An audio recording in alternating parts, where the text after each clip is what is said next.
Trump তুই মিথ্যাবাদী, Trump তুই চাপাবাজ, ট্রাম্প তুই অহংকারী। আসসালামু আলাইকুম দর্শক।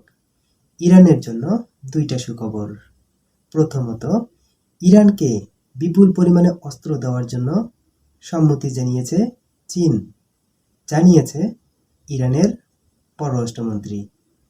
অপরদিকে ইরানের হামলায় নিহত হয়েছে 5 আমেরিকান সৈন্য। যখন হরমুজ প্রণালীতে ইরান এবং আমেরিকার মধ্যে উত্তেজনা বিরাজ করে, এই অবস্থায় ইরানের হামলায় ব্যাপকভাবে ক্ষয়ক্ষতি হয়েছে আমেরিকান যুদ্ধজাহাজ, আমেরিকান সৈন্য। এই অবস্থায় কি করবেন ট্রাম্প? কোনোভাবেই থামাতে পারছে না ইরানকে।